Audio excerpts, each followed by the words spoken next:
The drone's rotors sliced the air 3 meters above Rachel's head. She pressed deeper into the dry creek bed, mud cold against her cheek, breathing through her nose. The quadcopter hovered, scanning. Her radio was dead. Dawn was coming. They were grid-searching every gully in the sector. A branch snapped behind her. "Don't move." The voice was American but not military. "We're not with them, but we know who you are." She turned her head slowly. 3 figures stood at the tree line, rifles low but ready. The one in front was older, maybe 60, with a gray beard and eyes that had seen too many wars. "Sergeant Cole," he said quietly, "you've been missing for 72 hours. Your unit thinks you're dead. We need to talk."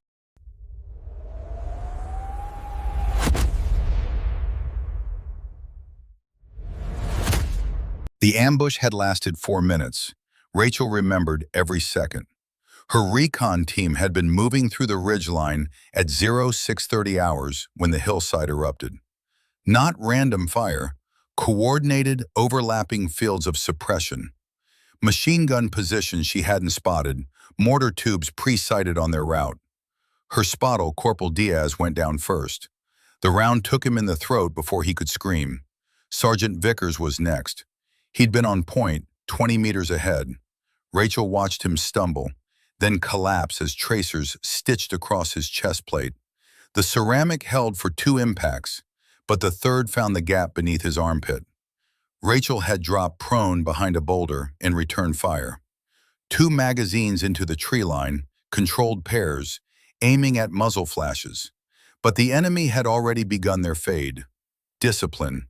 They'd hit hard and melted into terrain they knew better than any American ever would. The shooting stopped as suddenly as it started. Rachel counted to 30, then low crawled to Vickers. His eyes were open but empty. She pressed 2 fingers to his neck anyway. Nothing. Diaz was 15 meters upslope, unmoving in a pool of dark blood. The rest of her team was scattered or dead.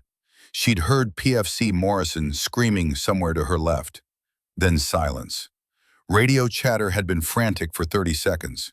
Fragmentary calls for medevac, coordinates shouted over gunfire. Then nothing.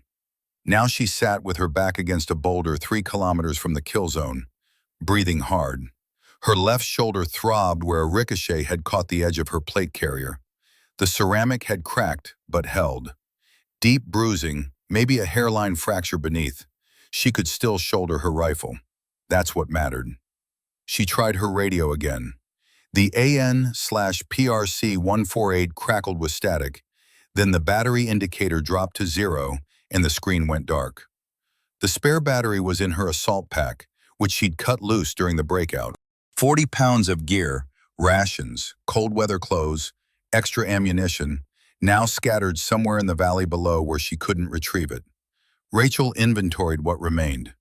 2 MREs in cargo pockets, 3 full 30-round magazines plus 1 half-empty still in her M4. Camelback with maybe half a liter of water left. Her IFAC medical pouch, already depleted, she'd used the tourniquet and Israeli bandage on her shoulder during the run. No comms, no backup, no extraction. The sun climbed higher, burning off the morning mist. She needed to move before thermal drones swept the area. They'd be looking for heat signatures, survivors, or bodies to count. Rachel studied the terrain with a sniper's eye. Dense pine forest descended into a canyon system to the south. Good concealment, but easy to get trapped in if they boxed her in. The alternative was open scrubland stretching north toward the ridgeline. Faster movement, but 0 cover from aerial observation. She chose the forest. Speed wouldn't matter if they spotted her from the air. Rachel stood, tested her shoulder, and began moving down slope. Every 50 meters she stopped, went prone, and listened. The forest was quiet except for wind through pine needles and the distant call of a crow. She was alone, or so she thought. By 1300 hours, Rachel knew she wasn't alone. The first sign was subtle. A branch snapped 20 meters to her left, the crack too sharp to be natural wind damage. She froze mid-step and dropped into a crouch behind a fallen log. M4 up and scanning. Nothing moved. She waited 5 minutes, controlling her breathing, before continuing. But now her eyes caught details she'd missed before. Boot prints in a patch of soft dirt near a game trail. Civilian tread pattern, not military issue. Recent, maybe an hour old. Someone had crossed her path moving parallel to her route. Rachel changed direction immediately, cutting west toward higher ground. Whoever was out here might be a local hunter, or they might be spotters for the enemy. Either way, contact meant risk. She found an overwatch position on a rocky outcrop and went prone in the shade of a boulder. From here, she could see 200 meters of forest below her. She settled in to wait, using the same patience she'd learned as a sniper. Don't hunt the target, let the target come to you. 20 minutes passed. Then, movement. A figure emerged from the tree line below, moving carefully through the undergrowth. Male, maybe 40 years old, wearing a brown canvas hunting jacket and jeans. No uniform. He carried what looked like a bolt-action rifle with a civilian scope. .308 probably, good for deer or elk. But he wasn't hunting game. The man moved with purpose, stopping every 30 seconds to scan the forest, checking the ground for tracks. He was searching for something. Or someone. Rachel's finger hovered near her trigger guard, not on the trigger itself. Rules of engagement were clear. Positive identification of hostile intent before firing. A civilian with a hunting rifle wasn't a threat until he proved otherwise. The man passed within 15 meters of her position without looking up. Rachel stayed frozen, barely breathing, until he disappeared into the trees heading south. She waited another 10 minutes, then moved north, away from his direction of travel. But the encounter had rattled her. If there were armed locals in these woods, they might report her position. Or worse, they might have already reported it. The question was, to whom? Night came fast in the mountains, the sun dropping behind the western peaks by 1830 hours. Temperature dropped with it. Rachel found a dry creek bed carved deep into limestone and settled into a depression beneath a rock overhang. Not quite a cave, maybe 3 meters deep and 2 meters high, but enough to break up her outline and provide some shelter from the cold.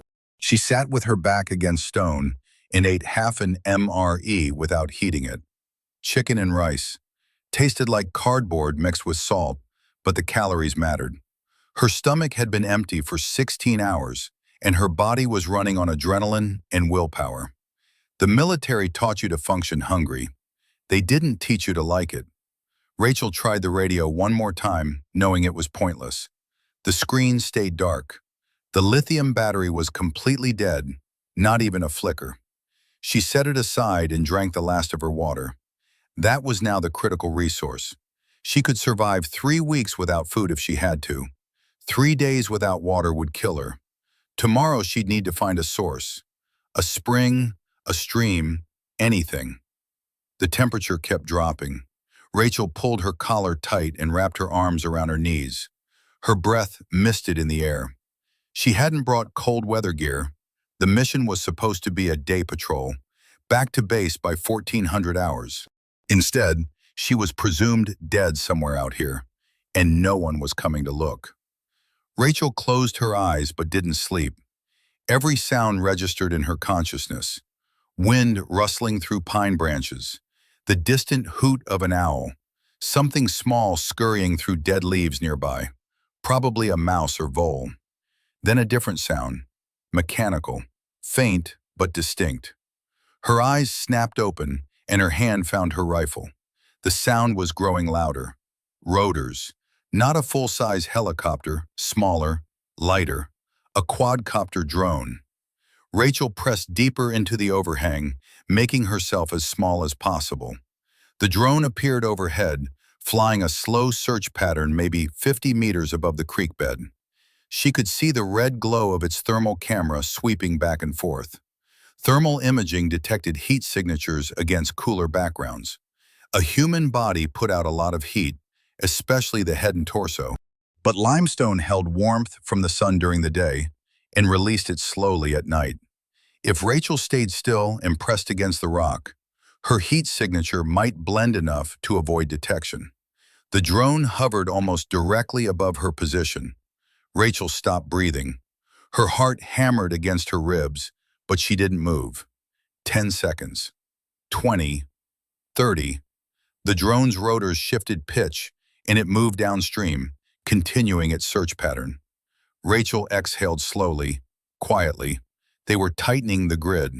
Tomorrow they'd come back with more assets, more drones, maybe foot patrols. She had maybe 12 hours to put distance between herself and this sector.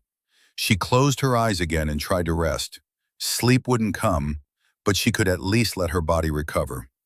In the special operations community, they had a saying, "Sleep when you can, because you never know when you'll get another chance." Rachel had never appreciated that advice more than she did right now. Dawn brought the drone back. Rachel was already moving by 0530, following the dry creek bed north. The ravine offered natural concealment and a route away from the ambush site. She moved in short bounds, 20 meters, stop, scan, listen, then 20 more. Basic infantry movement, drilled into her until it was automatic. The creek bed twisted through a small canyon, walls rising 10 meters on either side. Good cover from ground observation, but a natural trap if they pushed patrols in from both ends. Rachel kept her pace steady, but cautious. The quadcopter appeared without warning at 0547 hours. It dropped below the ridgeline and hovered directly above the creek, rotors buzzing. Rachel's brain processed the tactical situation in a heartbeat. No time to run, no place to hide on open ground. Only one option. She dove face first into the shallow mud at the bottom of the creek. The water was only a few inches deep, barely enough to cover her. She pressed flat, arms at her sides, and stopped breathing. The drone hovered, searching. Its thermal camera would be cycling through different filters, trying to separate organic heat signatures from the background. Rachel's lungs began to burn. Mud filled her nostrils. She needed to breathe but couldn't risk lifting her head even an inch. The creek bank provided some thermal masking, but only if she stayed completely still. 30 seconds passed. 45. Her chest felt like it was going to explode. 1 minute. The drone's rotors changed pitch. It climbed 15 meters and moved downstream, continuing its search pattern. Rachel rolled onto her back and gasped air, choking on mud. Her hands shook as adrenaline flooded her system. She wiped her face and spat brown water, then forced herself to breathe slowly, getting her heart rate under control. That was too close. A branch snapped behind her. Rachel's training took over. She rolled to her stomach, brought her M4 up, and acquired a sight picture, all in less than 2 seconds. 3 men stood at the tree line 15 meters away. They weren't in uniform. The one in front was older, maybe 60, with a gray beard and a weathered face that had seen too much sun. He wore a faded canvas jacket and held an AR-15 pattern rifle casually, barrel pointed at the ground. The 2 behind him carried hunting rifles, one bolt action, one lever action. Neither was aimed at her, but both men had their hands near their weapons. "Don't move," the older man said. His voice was calm, steady, American accent with a southwestern drawl, Texas or New Mexico maybe. "We're not with them, but we know who you are." Rachel kept her rifle trained on his chest, center mass, the way she'd been taught. "Who the hell are you?" "People who don't want you dead." He nodded toward the sky where the drone had disappeared. "That thing will circle back in 10 minutes. You planning to drown yourself in mud again, or you want to come with us?" "I'm not going anywhere with armed civilians." The older man smiled slightly. "Sergeant Rachel Cole, 28th Recon Battalion, 2nd Brigade. Your team got hit 72 hours ago at grid November 735. You've been missing ever since. Far as your command knows, you're already dead." Rachel's blood went cold. "How do you know that?" "Because we've been listening to your comms for 3 days straight." He tilted his head. Now we can stand here having a philosophical debate about trust and operational security, or we can get you underground before that drone makes its second pass. Your choice, Sergeant. Rachel's mind raced through the tactical math. These men knew her name, her unit, the grid coordinates of the ambush. That level of intel meant either they had access to encrypted military communications or someone had told them. Both options were bad, but in different ways. But they were also right about the drone. She lowered her rifle slightly, though she kept it ready. "Who are you?" "Name's Ethan Brooks," the man said. "Used to wear a green beret with 10th Group out of Fort Carson. Now I'm just someone who knows what happens when the government decides you're expendable." He gestured toward the forest behind him. "We have a shelter 2 clicks from here. Got food, medical supplies, and a radio that actually works. You want to stay alive long enough to figure out what happened to your team? You come with us. You want to die out here alone? That's your business." The drone's rotors echoed from the south again, growing louder. Rachel made her decision. Lead the way. The shelter turned out to be an old mining tunnel carved into the hillside, hidden behind thick brush and camouflage netting. Ethan's people had reinforced it with timber supports salvaged from somewhere, creating a livable space maybe 20 meters deep. LEL, lanterns hanging from the ceiling, cast pale light over military-grade storage crates, folding chairs, and a communications setup in the corner. Rachel counted 6 more people inside as she entered. A woman in her 50s sat near the entrance, field stripping an AK pattern rifle with practiced efficiency. 2 younger men in their 20s played cards on an ammo crate, their own weapons leaning against the wall within easy reach. Others moved in the shadows at the back of the tunnel. They all looked up when Rachel came in, then went back to what they were doing. No greetings, no questions. Like having armed strangers show up was routine. "Sit," Ethan said, pointing to a folding chair near the center of the space. "Martinez, bring the med kit." One of the card players stood and retrieved a green canvas medical bag from a storage crate. He was Latino, early 20s, with a scar running along his jawline from ear to chin. Combat wound, Rachel guessed. He moved with the efficiency of someone who'd patched trauma injuries before. Rachel sat but kept her M4 across her lap, finger near the trigger guard. "What is this? Some kind of militia?" "Something like that." Ethan pulled up another chair and sat across from her. "We're what's left when the government decides you're expendable. Most of us served. All of us got burned one way or another." "So you're deserters." "Survivors," Ethan corrected. His tone didn't change, but his eyes went hard. "There's a difference. Deserters run because they're afraid. We disappeared because staying meant dying for people who didn't give a shit whether we came home or not." Martinez knelt beside Rachel's chair. "Let me see that shoulder." Rachel hesitated, then shrugged off her plate carrier and outer shirt. The bruising had spread across her collarbone and down toward her ribs, dark purple fading to yellow-green at the edges. Martinez examined it with careful fingers, checking for broken bones. "No fractures," he said after a moment. "You're lucky. Ricochet hit the plate at an angle instead of straight on. I'll clean it up and wrap it, but you're going to be sore for at least a week, maybe 2. While Martinez worked, Rachel studied the shelter. The communications rig in the corner was civilian-grade but sophisticated. Multiple band radio, encryption capable, with an antenna cable running up through a ventilation shaft to the surface. Someone here knew their way around signals intelligence. "You said my unit thinks I'm KIA, Rachel said, watching Ethan. "How do you know that?" "Because we heard the radio traffic." Ethan stood and walked to the communications rig. He flipped a switch and the system powered on. "We've been monitoring encrypted military channels for 2 years now. Your command called off the search yesterday morning at 0830 hours. Listed you and the rest of your team as killed in action, bodies not recovered." Rachel felt her chest tighten. "That's impossible. Standard search protocols run for 72 hours minimum. We teach it in basic training. Not when someone higher up decides it's not worth the risk." Ethan tapped the radio controls. "We recorded the transmission. Want to hear it? Rachel nodded. Ethan pressed a button. Static hissed from the speakers, then a voice cut through.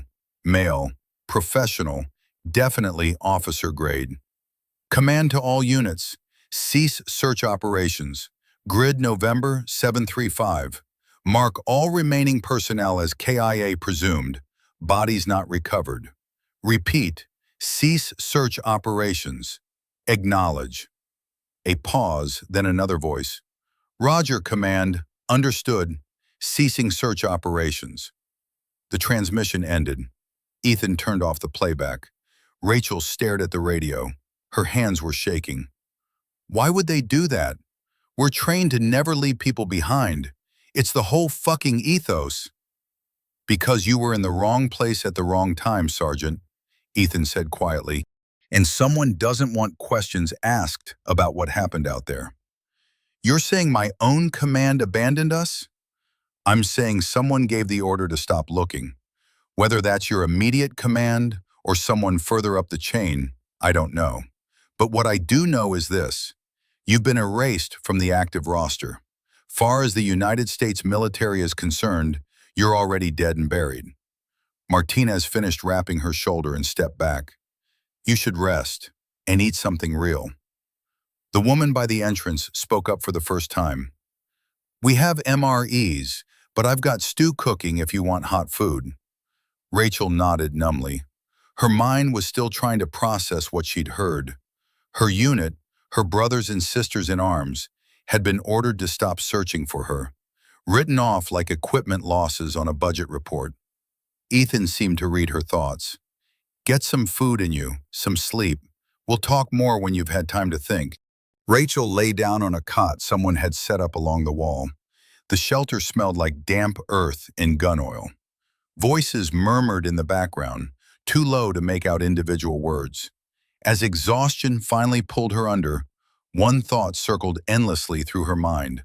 Why would they stop searching?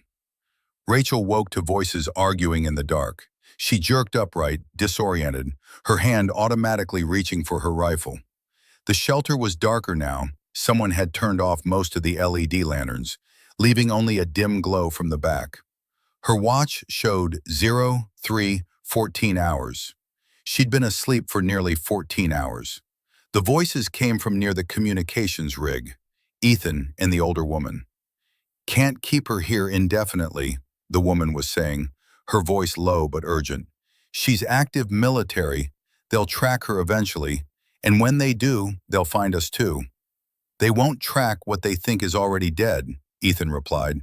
We've been through this, Sarah. You don't know that, and if they do find us, if they send a QRF or a drone strike, then we deal with it, same as we've always dealt with problems. We adapt and move. This is different. She's not some local who stumbled onto us. She's carrying equipment. She knows operational procedures. Rachel stood and walked toward them, her boots quiet on the packed earth floor. What's going on? Both of them turned. Sarah's expression was hostile. Ethan's was unreadable. You're up, Ethan said. Good, we need to talk. Sarah glared at him, then walked away without another word, disappearing into the shadows at the back of the tunnel. Ethan gestured to the communications rig. Sit, there's something you need to hear.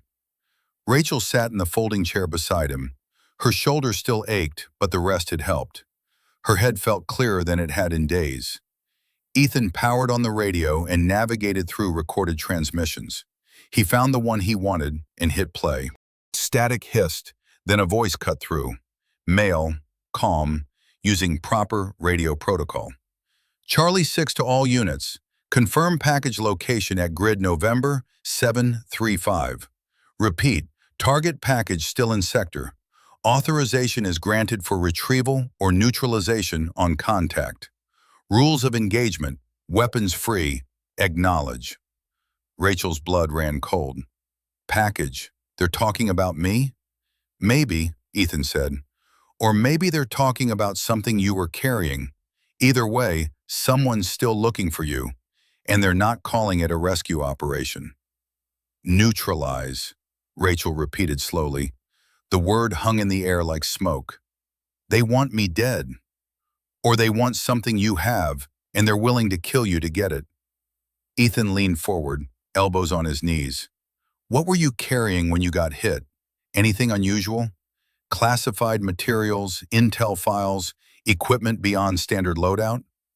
Rachel's mind raced backward through the mission brief. Standard recon gear, M4, optics, comms, tablet for patrol reports.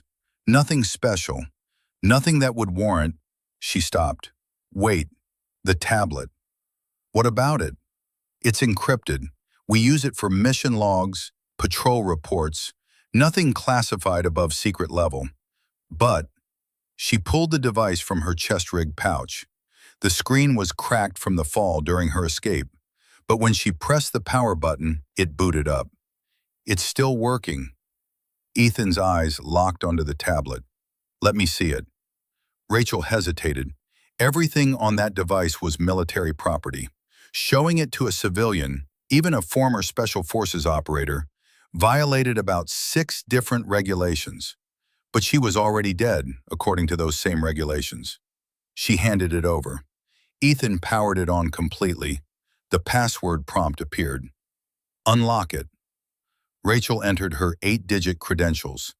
The device finished booting, and the main menu appeared with its list of folders and files.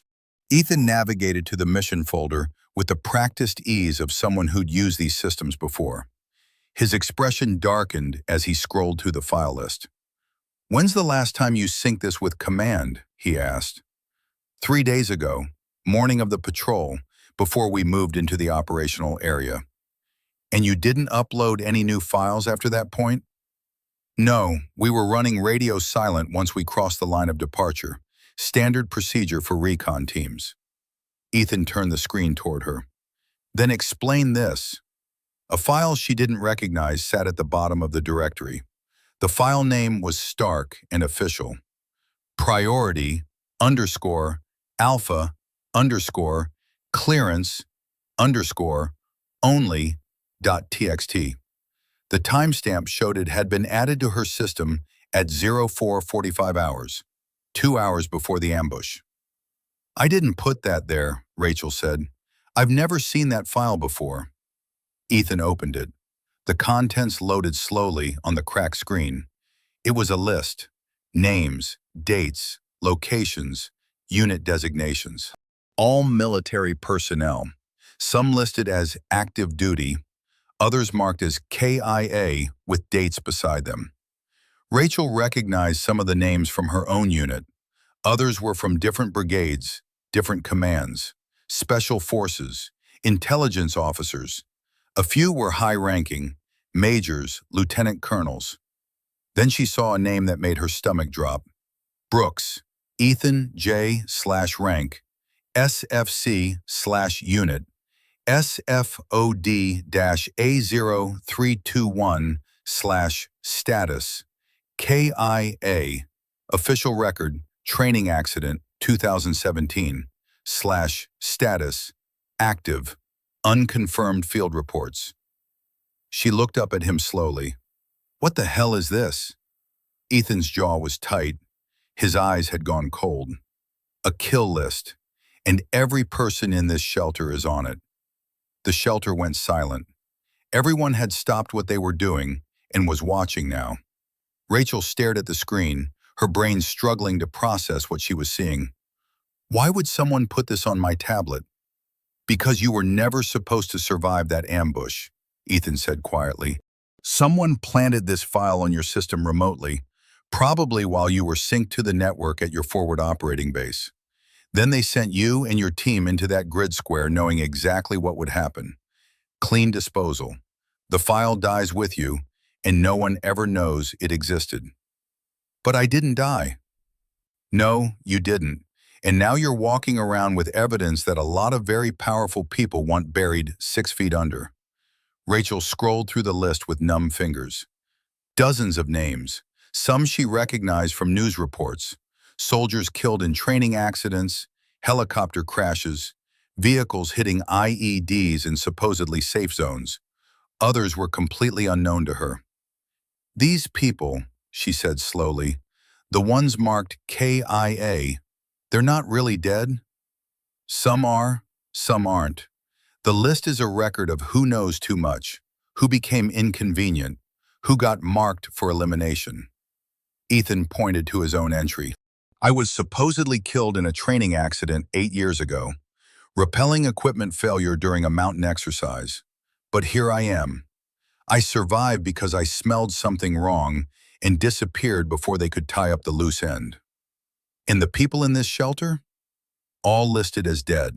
All survivors of accidents that weren't accidents. Rachel's mind flashed back to the ambush. The perfect positioning of the enemy. The way they'd been waiting, as if they'd known exactly when and where her team would cross that ridgeline. The radio going dead at precisely the wrong moment. It hadn't been bad luck. It had been an execution. "Why me?" she asked. Her voice sounded distant, like it belonged to someone else. "I'm just a recon sergeant. I don't have access to classified programs. I don't know anything worth killing for." "That's exactly why," Ethan said. "You're expendable. Low-ranking enlisted with no political connections. When a sergeant dies in combat, it's tragic, but it happens. No one asks hard questions. But if a bird colonel disappears, or a special forces team lead with the right connections, people start investigating. They look for patterns. So they use people like me as couriers, and then make sure we don't survive to tell anyone." Exactly. Rachel felt sick. She thought about Diaz, about Vickers, about the rest of her team. Had they been carrying similar files? Or had she been the only courier, the only one who needed to die? "What do I do?" she asked. Ethan leaned back in his chair, studying her face. "You have two choices. One, we send a signal right now, call for extraction. You hand over that tablet to whoever shows up and hope they're not on that list. Maybe you get lucky. Maybe they really are there to rescue you. Or maybe the helicopter that comes is the last thing you ever see. And option two? You stay here with us. We keep you off the grid, teach you how to survive out here, and we work together to figure out who's running this operation. Find out who gave the order, who compiled that list, who's cleaning house in the U.S. military." Rachel looked around the shelter, at Sarah cleaning her rifle, at Martinez and the other survivors watching her with careful eyes. These were people who'd been erased from existence, who'd chosen to live as ghosts rather than die as statistics. Outside, faintly, she could hear the drone returning. Its rotors echoed through the canyon, growing closer. She looked down at the tablet in her hands, at the names of the dead and the not quite dead, at proof that her own government had tried to kill her. Rachel made her choice. "Turn off the lights," she said. "We're not sending any signals." Ethan nodded slowly. Smart choice. He stood and moved to the communications rig, powering it down. The LED lanterns clicked off, one by one, until the shelter was dark, except for a single dim glow from the back. Outside, the drone passed overhead, searching for a heat signature it would never find. Rachel sat in the darkness and wondered how many other people were on that list. How many had already died believing they were serving their country? How many more were marked for elimination? And she wondered if she'd live long enough to make whoever was responsible pay for it. Rachel woke to the smell of coffee and the sound of rain on the hillside above.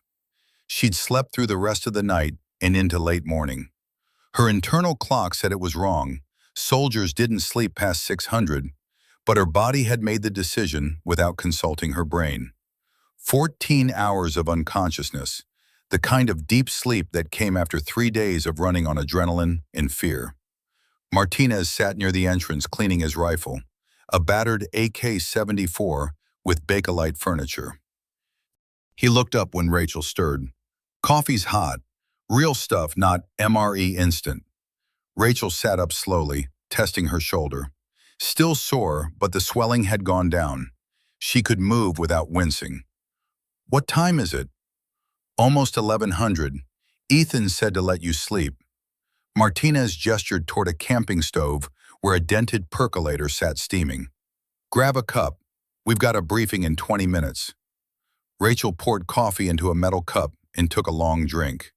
It was strong, bitter, and exactly what she needed.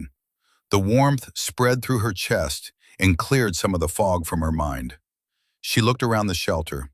Most of the others were already up, going through what looked like routine maintenance, cleaning weapons, checking gear, reviewing maps. Sarah sat at the communications rig with headphones on, monitoring multiple frequencies at once. Ethan emerged from the back tunnel carrying a ruggedized laptop. He looked like he hadn't slept at all. "Sergeant, good, you're up. We need to talk about what happens next." He set the laptop on an ammo crate and opened it. The screen showed a topographic map of the region with multiple overlay markings. Red zones, blue zones, dotted lines indicating patrol routes. "This is our operational area," Ethan said. "We've been monitoring enemy movement patterns for 18 months. They control the lowlands and the main roads. We own the high country and the forest. Stalemate, mostly, except when someone gets ambitious." Rachel studied the map. The red zones formed a rough circle around what looked like a forward operating base. "That's a U.S. installation." "Was. It got overrun 6 months ago. Now it's theirs." Ethan zoomed in on the location. "They're using it as a logistics hub. Supply convoys roll through every 3 days like clockwork." "And you're raiding them?" "When we can. Keeps them nervous, keeps them looking over their shoulders." He pulled up another window on the laptop.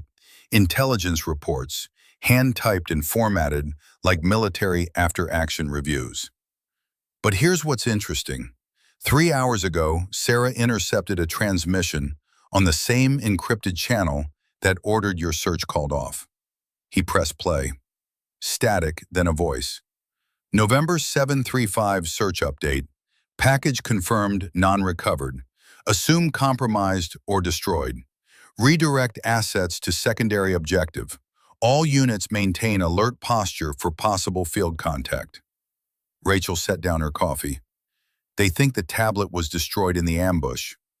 Or they're hoping it was. Either way, they're moving on to something else, which gives us time." "Time for what?" Ethan closed the laptop. "Time to figure out who put you on that kill list and why. Time to find out what else is on that list that makes it worth murdering American soldiers to keep secret. And time to decide what we're going to do about it." Sarah pulled off her headphones and turned around. "Ethan, we need to talk. Privately." Her tone left no room for argument. Ethan nodded and followed her to the back of the shelter. Their voices were low, but Rachel caught fragments. "Taking too big a risk. Already committed. Not just about us anymore." Rachel drank her coffee and tried not to think about what those fragments meant. She was a complication now, a variable in an equation that had been working fine until she stumbled into it. Martinez finished reassembling his rifle and chambered around. "Don't take it personal. Sarah's been out here longer than anyone except Ethan. She's protective." "Of what?" "Of survival. Every person we take in is another heat signature on thermal, another mouth to feed, another chance someone makes a mistake and brings hell down on all of us." He slung the rifle over his shoulder. "But Ethan sees it different. He thinks we're fighting a war, not just hiding from one." "And you?" Martinez shrugged. "I think maybe both things can be true." Ethan and Sarah came back. Sarah's expression was unreadable, but she didn't look happy. Ethan addressed the group. "All right, listen up. We've got confirmation that enemy patrols are increasing in the southern sector. They're still looking for something, but they don't know exactly where. We're going to keep it that way. No signals, no fires, no unnecessary movement outside the shelter for the next 48 hours. One of the younger men spoke up. "What about the supply run? We're low on batteries and medical." "Postponed. We make do with what we have." Ethan looked at Rachel. "You're grounded too. No solo excursions. You go outside, you go with someone who knows the terrain." Rachel bristled slightly but nodded. It was his shelter, his rules. "One more thing," Ethan said. He pulled out Rachel's tablet. "We need to go through this file completely. Every name, every date, every notation. If there's a pattern, we need to find it. Because right now, this is the only leverage we have. They spent the next 6 hours going through the kill list, line by line. Ethan had connected the tablet to the laptop and displayed the file on a larger screen. Easier to read, easier to cross-reference. He'd also pulled out physical notebooks filled with handwritten intelligence, names, dates, incidents he'd been tracking for years. There's a pattern, Ethan said, pointing to a cluster of entries. Look at the dates. These 5 deaths all happened within a 3-week period in 2019. All different units, different locations, but all marked as training accidents. Rachel leaned closer. The names were unfamiliar, but the units weren't. 82nd Airborne, 1st Cavalry Division, Marine Force Recon. High-speed units with rigorous training standards. Training accidents happen, she said. It's dangerous work. Not at this frequency. The military tracks accident rates obsessively. When 5 special operations personnel die in training within 3 weeks, people notice. Investigations happen. Safety protocols get reviewed. Ethan tapped the screen. But according to official records, there were no investigations. These incidents were filed as routine casualties and buried in quarterly reports. Sarah had joined them, sitting cross-legged with her own notebook. What's the commonality? What did these 5 people know that got them killed? That's what we need to figure out. Ethan scrolled through more entries. Here's another cluster. 2021, 4 deaths over 2 months. All infantry officers, captain and major level. All supposedly killed in vehicle accidents, Humvees hitting IEDs or rolling over on mountain roads. Rachel studied the pattern. Officers, not enlisted. Except for you, Sarah pointed out. You're enlisted, but you're on this list. What makes you special? I'm not special. I'm just a recon sergeant. Who was carrying a file that someone wanted destroyed badly enough to kill your entire team? Sarah's voice was sharp. Think, Sergeant. What else were you doing?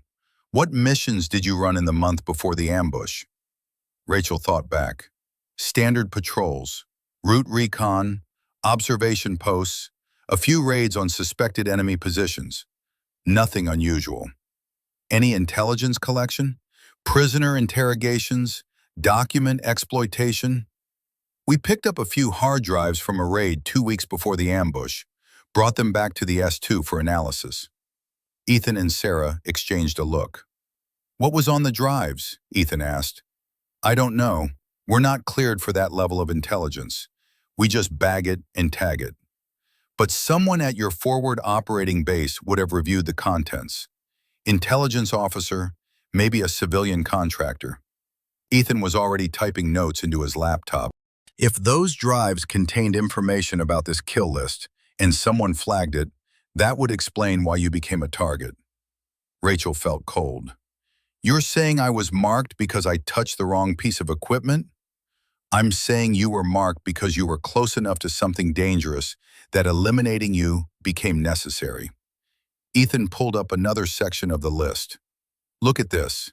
3 intelligence analysts, all listed as KIA between 2020 and 2022.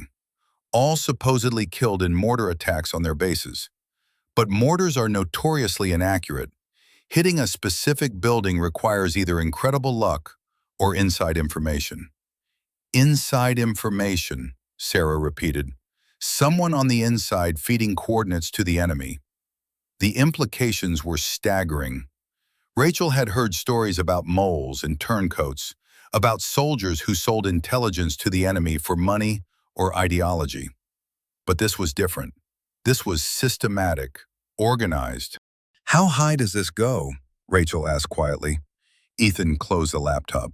I don't know, but high enough that they can order search operations called off.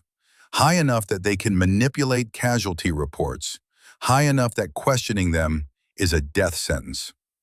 Martinez appeared at the entrance tunnel, breathing hard. Ethan, we've got movement. South Ridge, maybe 2 clicks out. Looks like a patrol, 6 to 8 personnel, mixed equipment. Everyone moved at once. Weapons came up, Gear got checked. The atmosphere shifted from analysis to combat readiness in seconds. Ethan grabbed his rifle. How long until they're on us? If they maintain current course and speed, maybe 40 minutes. But they're moving slow, like they're searching. Searching for what? Martinez looked at Rachel. Heat signatures that weren't here 3 days ago. The shelter went dark. All lanterns off, electronics powered down except for the communications rig, running on passive monitoring. Sarah sat at the radio with night vision goggles, listening to encrypted channels for any indication that patrol had spotted them. Rachel crouched near the entrance with her M4, watching the forest through a narrow gap in the camouflage netting. Ethan was beside her with an AR-15 equipped with a thermal optic. "Rules are simple," he whispered. "If they find us, we don't fight here. Too easy to get trapped in a tunnel. We fall back through the emergency exit, regroup at Rally Point Charlie, and disappear into the high country." "Where's Rally Point Charlie?" 3 clicks north, hidden in a boulder field. Martinez will show you if it comes to that. Ethan adjusted his optic, scanning the tree line. But ideally, they walk right past and never know we're here. Rachel's heart hammered against her ribs. This was different from the ambush 3 days ago. Then she'd been moving, reacting, fighting. Now she was stationary, waiting, hoping thermal camouflage and good luck would be enough. Minutes crawled past. The rain had stopped, but water still dripped from pine branches, creating a constant patter of sound that made it harder to hear approaching movement. Then she saw them. 6 figures moving through the forest in a tactical formation. They wore mixed gear, some U.S. military issue, some civilian outdoor equipment. Their weapons were varied too. M4 variants, AK patterns, one with what looked like a civilian AR-10. Not a professional military unit, more like paramilitaries or well-equipped insurgents. They were searching, sweeping the forest with thermal optics, checking natural shelter points, moving with the methodical efficiency of people who'd done this many times before. Ethan's hand found Rachel's shoulder and squeezed once. "Stay still." The patrol moved closer. 50 meters, 40. They were heading directly for the hillside where the tunnel was hidden. Rachel's finger rested alongside her rifle's trigger guard, not on the trigger itself. Discipline. Wait for orders. Don't shoot unless fired upon or ordered to engage. 30 meters. One of the patrol members stopped and raised his hand. The others froze. He was looking at something on a handheld device, GPS or thermal scanner. Rachel couldn't tell which. He pointed toward the hillside. Rachel's muscles tensed. This was it. They'd been spotted. Engagement was inevitable now. But then the man shook his head and waved his team forward, away from the hillside, continuing their search pattern to the east. They'd missed it.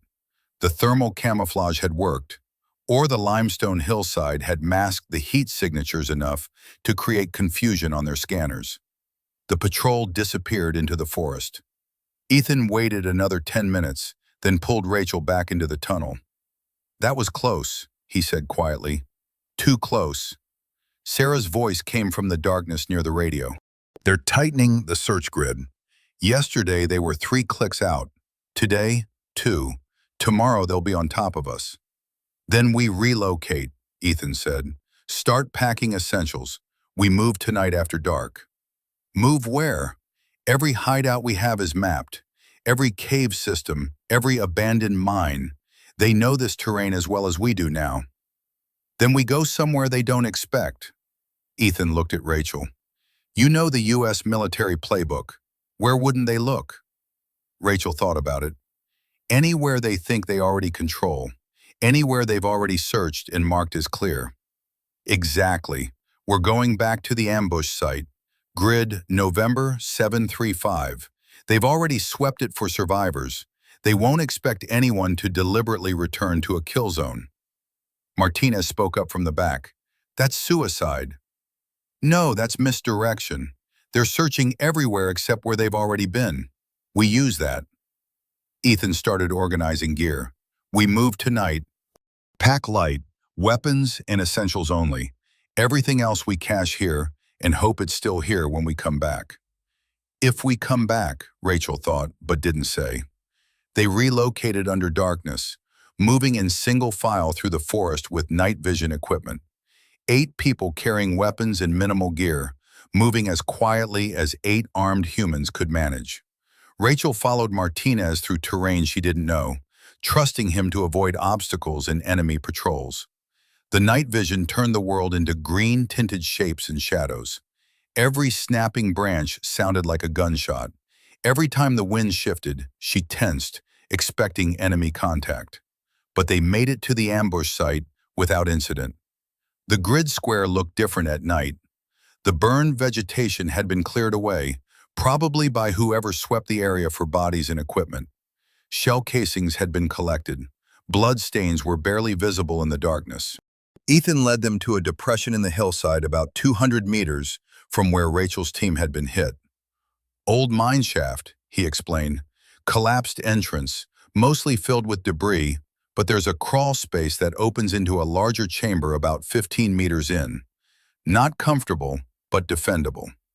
They squeezed through the narrow opening one at a time. Inside, the chamber was maybe 4 meters across and 2 meters high at the tallest point. A natural cavity in the rock that had been partially excavated decades ago.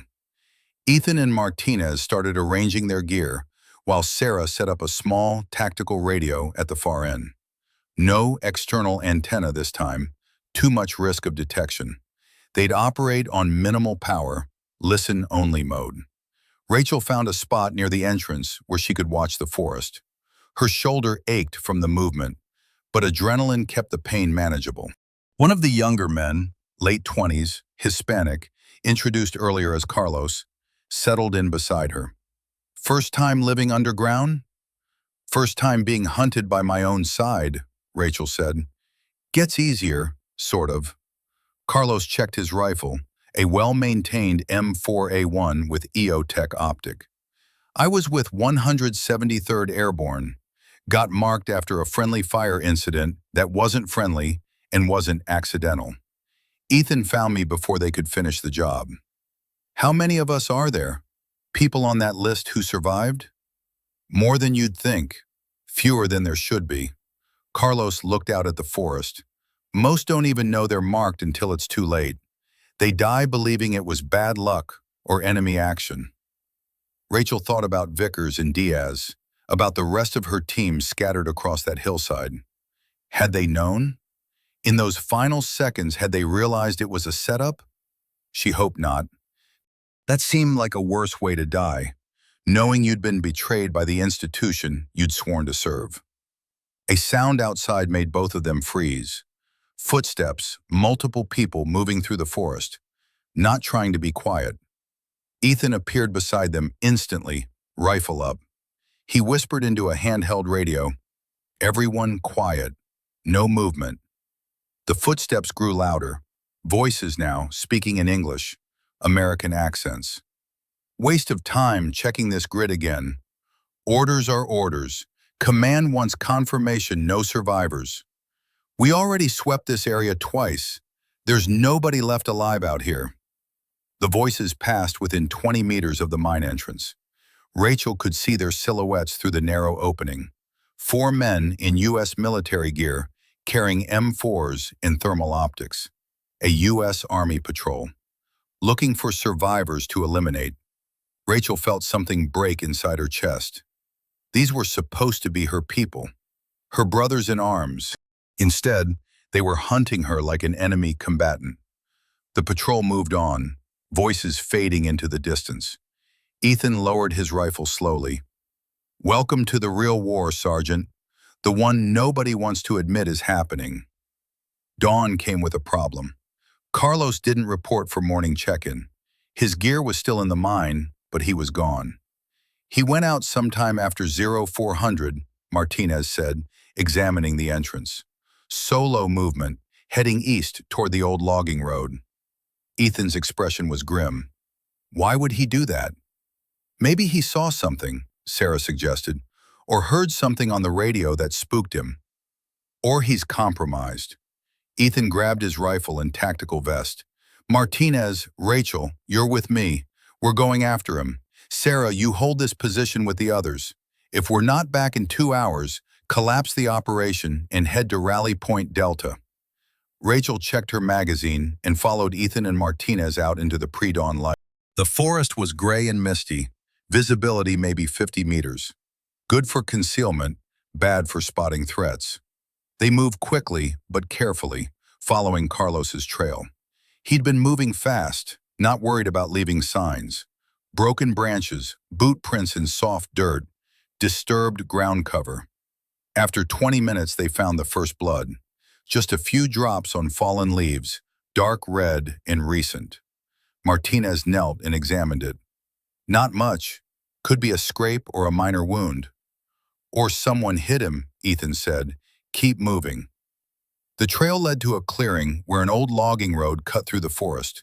Vehicle tracks in the dirt, recent, maybe 6 hours old. And more blood, this time pooled in a depression. Fight happened here, Martinez said. At least 2 people, close quarters. See these scuff marks?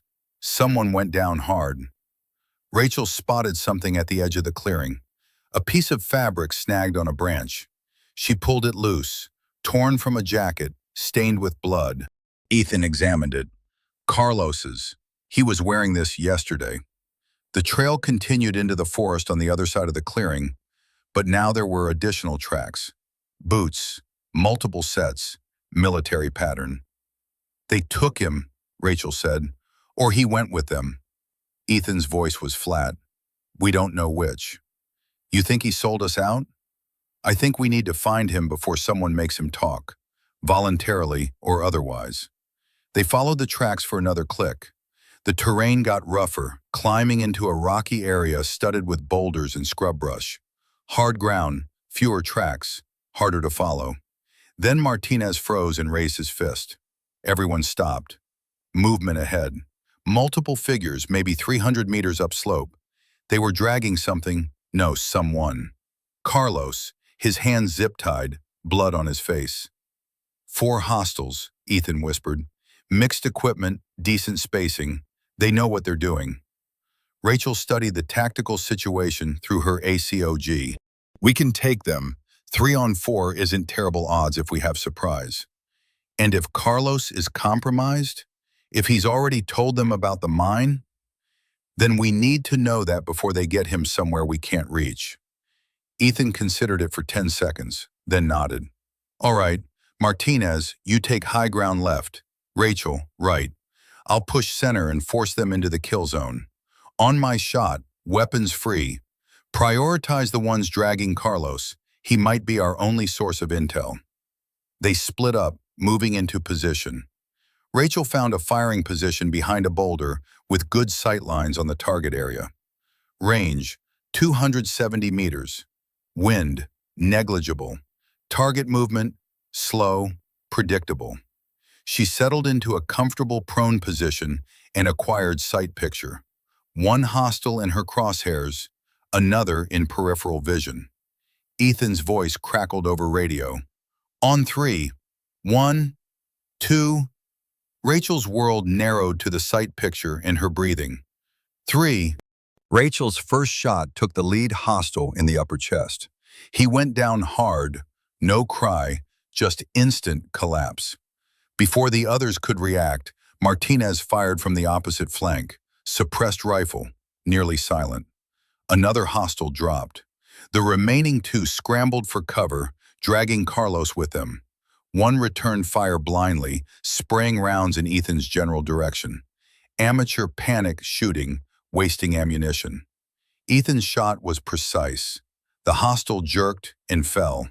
That left 1. He'd gotten Carlos behind a boulder and was using him as a human shield, pistol to his head. Drop your weapons, the hostile shouted. Drop them or I execute this traitor. Traitor. The word hung in the air. Rachel kept her sight picture on the hostile's head. Difficult shot. Carlos's body blocked most of the target, leaving maybe 8 inches of exposure. At this range, with any wind, she could easily hit Carlos instead. Ethan's voice came over the radio. Rachel, you have the shot? Negative. Too risky. Then we negotiate. Ethan stepped out from cover, rifle lowered but ready. Let him go. You're surrounded, outgunned, and your backup isn't coming. This ends one way. Make it easier on yourself. The hostile's voice was high-pitched, scared. Fuck you, I know who you are. Brooks, right? You're on the list. You're all dead already, you just don't know it. Maybe, but you'll definitely be dead in about 30 seconds if you don't let him go. He told us everything, about the mine, about the tablet, about all of you. We radioed it in 20 minutes ago. There's a QRF already in the air. Rachel's blood went cold. QRF, Quick Reaction Force. If that was true, they had maybe 10 minutes before attack helicopters and a platoon of infantry arrived. Ethan didn't move. Let him go. Last chance. The hostile's grip tightened on Carlos, pistol pressing against his temple. No, he's my insurance. Carlos moved. Fast, explosive, brutal. He threw his head backward into the hostile's face, then twisted and dropped, making himself dead weight. The hostile stumbled, pistol swinging wide. Rachel fired. The 5.56 millimeter round caught the hostile in the right eye socket, snapped his head back, and dropped him instantly. Perfect shot. Carlos rolled away from the body, coughing, blood running from his nose. Ethan and Martinez converged on the position. Martinez cut Carlos's zip ties while Ethan checked the bodies. Did he tell them? Rachel asked. Carlos spat blood. I didn't tell them shit. I went out to scout, heard movement on the logging road and followed it. They grabbed me, worked me over, but I didn't break. He said you told them everything. He was lying to force your hand. Classic interrogation tactic. Carlos stood unsteadily. But he wasn't lying about the radio. I heard him transmit before you showed up. They know our general location. Ethan's expression was stone. Then we need to move. Now. Rally Point Delta, double time. What about the mine? Sarah and the others. They heard the shooting. They'll know to collapse and run. Ethan was already moving, heading north. Come on! They ran through the forest, no longer worried about noise discipline. Speed mattered more than stealth now.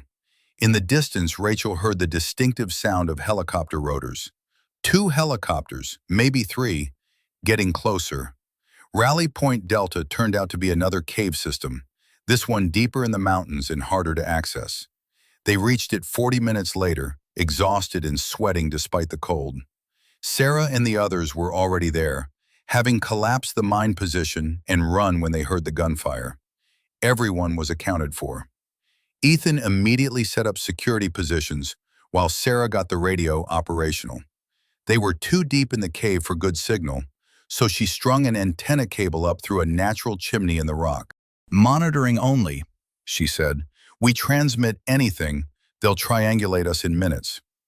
Rachel collapsed against the cave wall, her shoulder screaming. The run had reopened something, not bleeding, but definitely painful. Martinez brought water and MRE components. She drank but couldn't eat. Adrenaline was still too high. Carlos sat nearby, cleaning blood from his face with a wet cloth. Thanks for the save. You made the opening. I just finished it. Still, that was a hell of a shot. He paused. You believe me, right? That I didn't talk? Rachel studied him. Combat stress could make people crack, could make them say or do things they'd never normally consider.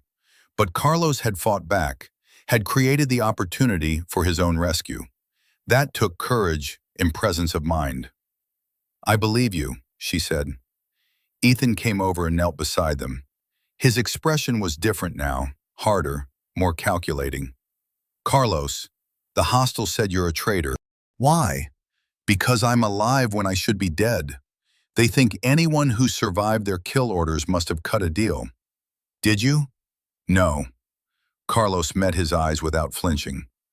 I was on patrol in Kandahar when my vehicle got hit by an IED.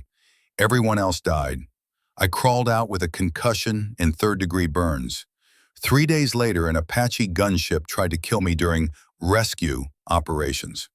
I figured it out pretty fast. Ethan nodded slowly. And that's why you're here. That's why we're all here. Sarah's voice cut through the darkness. Ethan, you need to hear this. They gathered around the radio.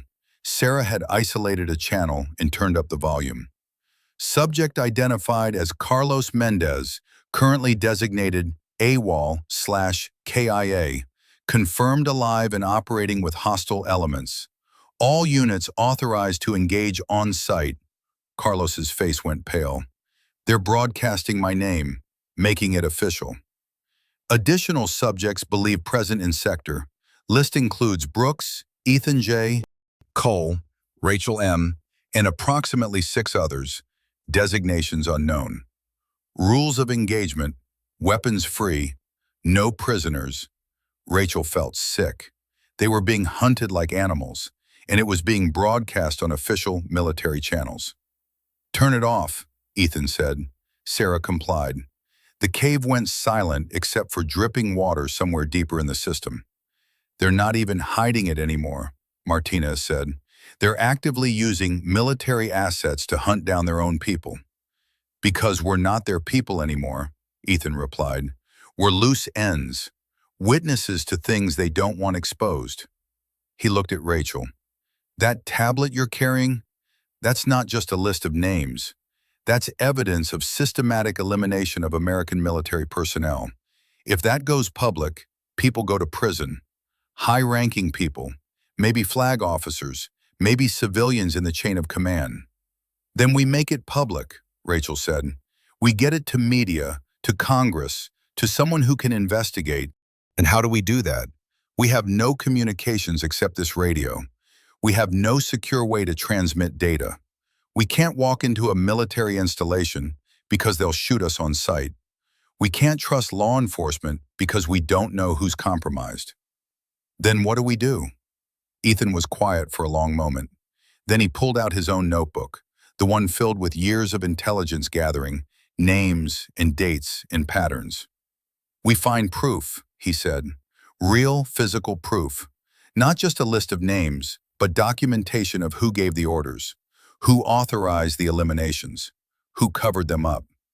He flipped through pages covered in handwriting. I've been tracking this for 8 years. I know some of the players. I know some of the locations where records might exist, but I've never had enough manpower or resources to actually go after them. And now? Now we have you, a serving soldier who was targeted, someone with access to current military systems. He looked at her intently. Before your tablet was compromised, did you ever sync it with any other devices? Upload reports to any servers? Rachel thought back.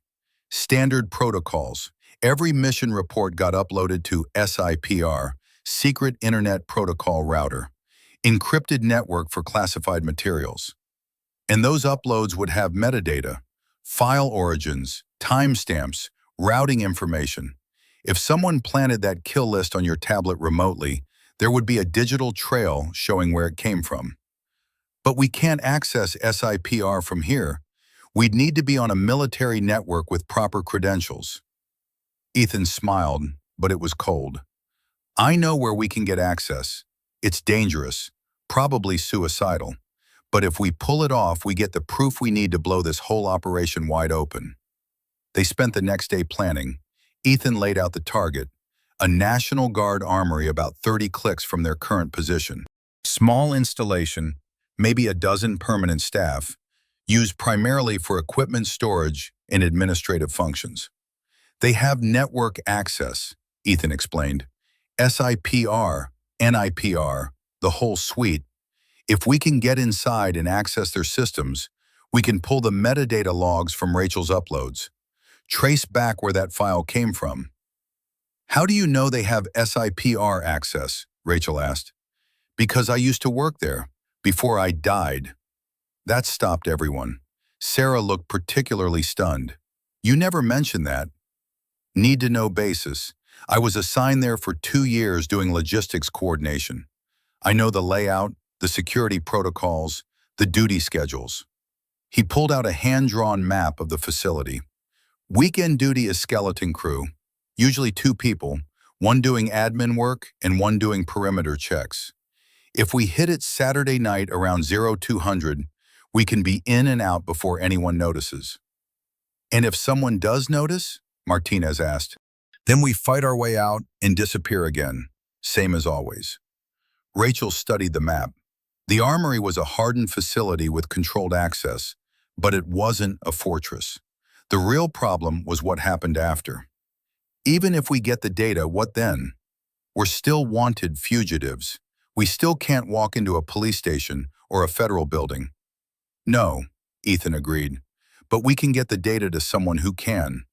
A journalist with enough credibility that they can't just make them disappear. Someone with protection. You have someone in mind? Maybe. I've been keeping an ear out for reporters who cover military corruption. There's a woman, works for one of the major papers, been digging into veteran deaths for 3 years, published a few pieces about suspicious patterns in training accidents. He pulled out a satellite phone, old model, probably prepaid. If we can get her the data and get ourselves somewhere safe, she might run with it. Might, Sarah repeated. That's a lot of risk for might. You have a better plan? Silence. Didn't think so. Ethan looked around at the group. I'm not ordering anyone to come. This is volunteer only. But I'm going, with or without backup. Rachel didn't hesitate. I'm in. Martinez nodded. Same. Carlos stood. Count me in. One by one, the others agreed, even Sarah reluctantly. All right then, Ethan said. We leave tomorrow night. Everyone check your gear and get some rest. This might be the last real operation any of us ever run. Later that night, Rachel couldn't sleep. She sat near the cave entrance, watching stars through the trees, thinking about Vickers and Diaz and the others who hadn't made it out of that ambush. Ethan found her there. Can't sleep either? Thinking about my team. They died because someone decided their lives were worth less than keeping secrets. Ethan sat down beside her. That's the thing that eats at you, not the dying, but the why, the waste of it. Did you know your team? The ones who died when you died? 2 of them, good men. They didn't know it was coming. I barely figured it out in time. He was quiet for a moment. I've spent 8 years out here thinking I was hiding, surviving, waiting for the right moment. But maybe I was just running, afraid to actually do something about it. And now? Now I'm tired of running. He pulled something from his pocket, a set of dog tags, old and worn. I took these off a body 5 years ago. Guy named Peterson, listed as KIA in a vehicle rollover. But I found his body in the woods with 2 bullets in his back. No vehicle accident. Executed. Rachel took the tags, feeling their weight. Why keep them? Evidence. Proof that at least one person on that list was murdered, not killed in action. He looked at her. Your tablet has the names. These tags have the proof. Between the 2, maybe we can actually make someone pay attention. Or get ourselves killed trying. That too. Ethan stood. Get some sleep, Sergeant. Tomorrow night we find out if any of this matters. Rachel sat alone for a while longer, holding Peterson's dog tags. The metal was cold against her palm. Somewhere in the darkness an owl called. Somewhere closer branches snapped as something moved through the forest. She went back inside the cave and tried to sleep. Morning came with bad news. Sarah had been monitoring communications through the night and intercepted multiple transmissions. The military was expanding the search grid, bringing in more assets, helicopters, drones, ground patrols. They'd found the abandoned mine at the ambush site and were sweeping outward in concentric circles. They're not just looking anymore, Sarah said. They're closing a net. Give them another 48 hours and they'll have this whole sector locked down. Ethan studied the tactical map. Then we move up the timeline. We hit the armory tonight. Tonight? Martinez looked skeptical. We haven't even done reconnaissance. We don't know current duty schedules, response times. We don't have time for proper planning. We go with what we know and adapt on the fly. Ethan started organizing gear. Rachel, you're with me on the infiltration. Martinez, you and Carlos provide overwatch from the ridgeline. Sarah, you stay here with the others and monitor communications. If it goes sideways, you scatter and head to Rally Point Echo. Where's Rally Point Echo? Rachel asked. Montana. Small town near the Canadian border. I've got a safe house there, completely off-grid. If this operation fails and we get separated, everyone heads there and waits. The implications were clear. This was the end, one way or another. Either they got the evidence and went public, or they died trying, and the survivors scattered to survive alone. Rachel checked her M4, verified her magazines, and tested her plate carrier straps. Her shoulder still ached, but function was good. She could shoot, could move, could fight if necessary. As evening approached, Ethan pulled her aside. I need to tell you something about the kill list. What about it? My name isn't just on it. I'm one of the earliest entries. 8 years ago, when I died, it wasn't random. I was part of a special forces team that discovered evidence of military contractors running illegal operations. Weapons trafficking mostly, but also some human intel that crossed lines. He looked at her steadily. I reported it through official channels. 2 weeks later, my entire team was dead. Training accident. Except I survived because I got suspicious and went AWOL before they could complete the job. You were trying to do the right thing, and it got 12 good men killed. My team, my brothers. His voice was flat, emotionless. So when I say we need to expose this, it's not just about justice. It's personal.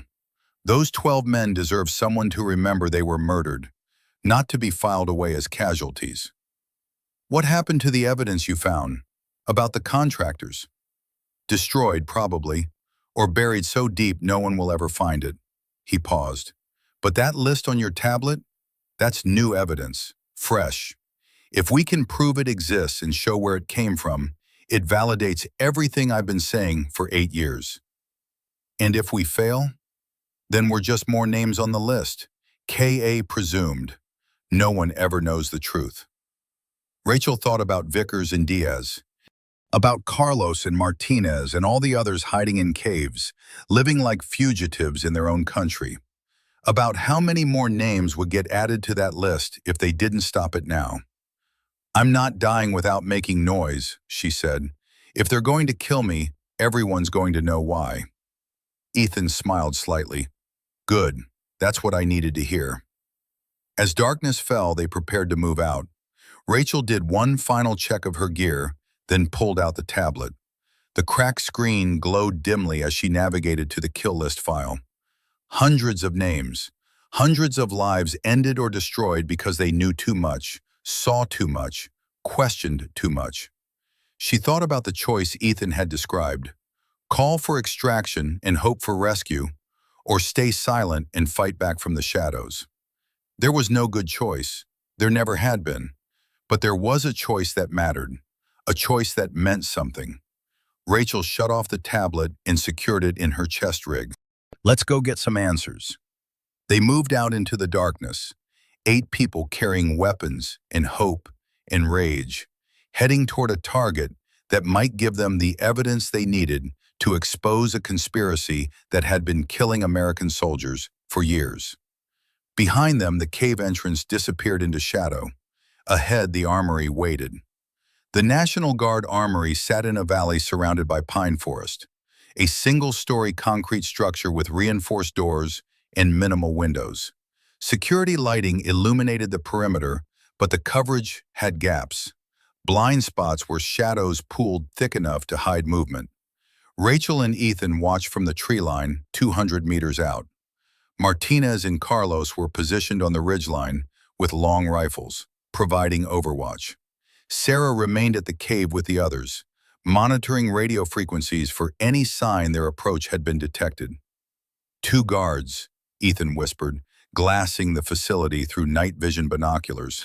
One inside doing admin work, one doing exterior patrol. Patrol interval is 20 minutes, clockwise pattern. We hit him at the northwest corner where the camera coverage is worst. Rachel checked her watch. 0:147 hours. The patrol guard would reach the northwest corner in 8 minutes. They moved through the forest in silence, closing the distance to 50 meters. The guard appeared right on schedule, walking the fence line with a flashlight and a holstered sidearm. He looked bored, going through the motions of a routine that had been repeated 1,000 times without incident. Ethan's hand found Rachel's shoulder. Wait. The guard stopped at the corner and lit a cigarette. Against regulations, but common enough on late-night shifts when no one was watching. He stood there smoking, checking his phone, completely unaware that 2 armed people were crouched in the darkness 30 meters away. After 3 minutes, he crushed out the cigarette and continued his patrol. Now, Ethan said. They moved fast across open ground, reaching the fence in seconds. Ethan pulled out wire cutters and made quick work of the chain link, creating an opening just large enough to squeeze through. They were inside the perimeter now, committed. The side entrance was their target, a steel door with a keypad lock. Ethan pulled out a small electronic device and attached it to the keypad. Numbers cycled rapidly on a tiny screen. 30 seconds, he whispered. Rachel watched the corner where the guard had disappeared. He'd be back around in 15 minutes.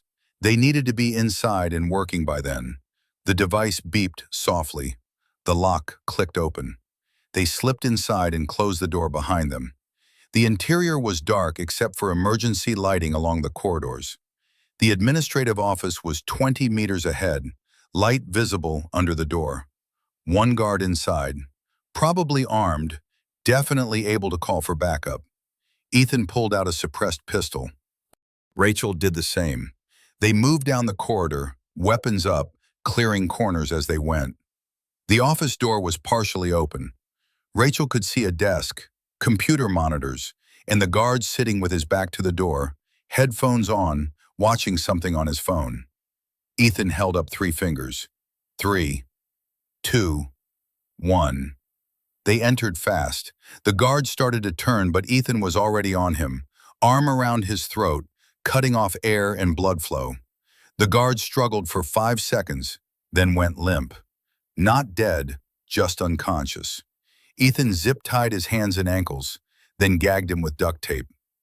Computer's already logged in, Rachel said, checking the monitors. He's got SIPR access open. Good. We've got maybe 10 minutes before the exterior guard finishes his patrol and checks in. Work fast. Rachel sat at the keyboard and navigated to the SIPR login portal. Her credentials were still active. She hadn't been officially declared KIA yet, just missing. She logged in and accessed the file management system. I need the upload logs from 3 days ago, she said. Morning of the ambush. Ethan stood watch at the door while Rachel worked. Her fingers flew across the keyboard, navigating through directory structures and metadata databases. Military networks were bureaucratic nightmares, but she'd been trained on them. There. Upload logs from 0630 hours 3 days ago. Her tablet's unique identifier was in the list, along with timestamps and file names. But there was something else. A file she hadn't uploaded, the kill list, with a timestamp showing it had been pushed to her tablet at 0445 hours, 45 minutes before her team left the wire. Got it, Rachel said. She clicked on the file origin data. The source IP address appeared on screen, not from her forward operating base, not from any installation she recognized. It was an external server, routed through multiple proxies, but the metadata trail was there. Can you trace it? Ethan asked. Maybe. Give me 2 minutes. Rachel opened a network analysis tool and started running traces. The IP bounced through 6 different servers across 3 continents, but the final origin point resolved to a location in Virginia.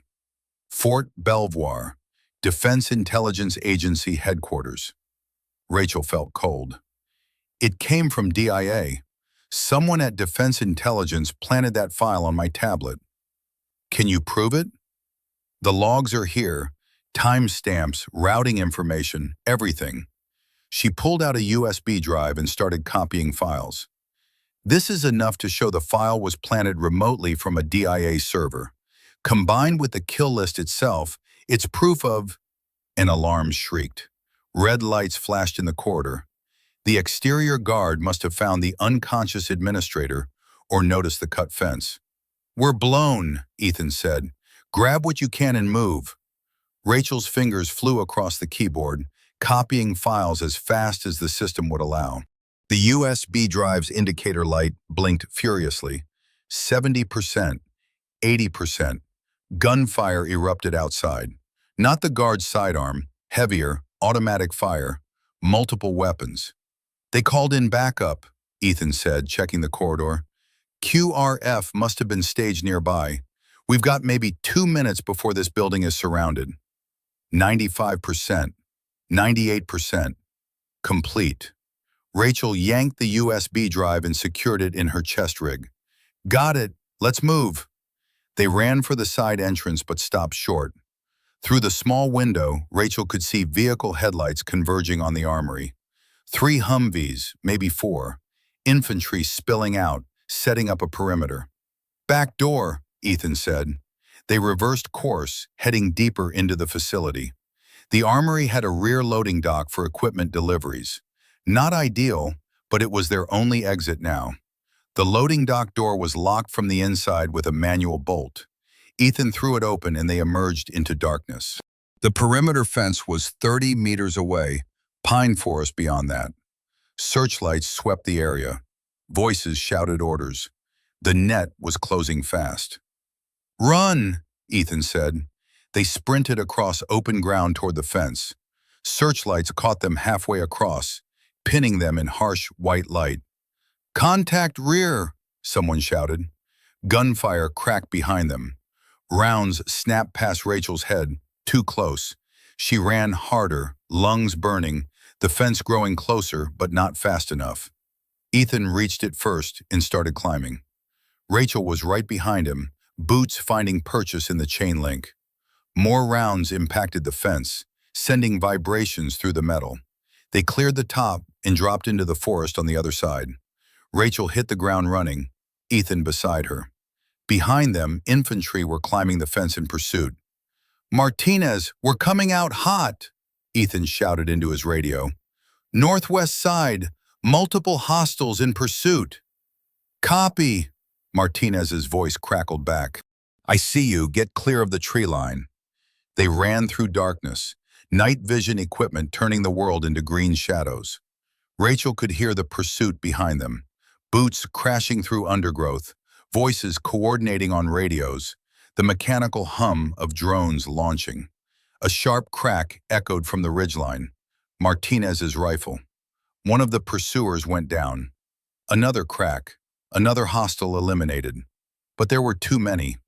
Rachel counted at least a dozen infantry spread out in a pursuit line, moving with professional discipline. These weren't weekend warriors. This was a trained, quick reaction force. "Rally Point Delta," Ethan shouted. "We can't stop them here." They changed direction, cutting north toward the cave system. The forest was thick enough to provide concealment, but the drones would have thermal imaging. They needed hard cover, needed to get underground where infrared couldn't track them.